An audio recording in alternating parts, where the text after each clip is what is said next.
नीलू बचपन से ही आईने को लेकर अजीब महसूस करती थी।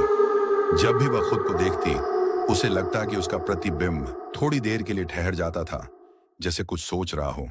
लेकिन उसने इसे हमेशा अपनी कल्पना समझकर नजरअंदाज कर दिया। समय बीतता गया और नीलू बड़ी हो गई। एक दिन उसने अपने कमरे में एक पुराना एंटीक आईना लगाया, जो उसे उसकी दादी के घर की अलमारी से मिला था। रात के समय जब नीलू ब्रश कर रही थी, उसने आईने में देखा कि उसकी परछाई थोड़ी देर के लिए रुकी रही, जबकि वह खुद मुड़ चुकी थी। उसने झट से दोबारा देखा, लेकिन सब सामान्य लग रहा था। लेकिन अजीब घटनाएं बढ़ने लगीं।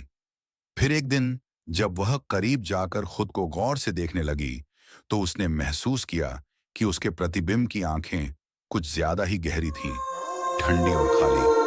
डर को नजरअंदाज करने की कोशिश करते हुए उसने अपने चेहरे पर हाथ फेरा, लेकिन आईने के अंदर वाली नीलू ने ऐसा नहीं किया। वह बस मुस्कुराई, एक अजीब डरावनी मुस्कान। नीलू के रोंगटे खड़े हो गए। उसने धीरे से कदम पीछे लिए, लेकिन उसका प्रतिबिंब अब भी वहीं खड़ा था, बिना हिले। अचानक आईने की सतह लहराने लगी, जैसे पानी हो। अंदर वाली नीलू ने धीरे धीरे हाथ बढ़ाया और कांच की सतह से बाहर निकालने लगी। नीलू चीख पड़ी, लेकिन उसकी आवाज कमरे से बाहर नहीं गई। आईने से निकलता हुआ हाथ ठंडा और चिपचिपा था। अगली सुबह जब उसकी मां कमरे में आई, तो नीलू गायब थी। लेकिन आईने में कुछ अजीब था।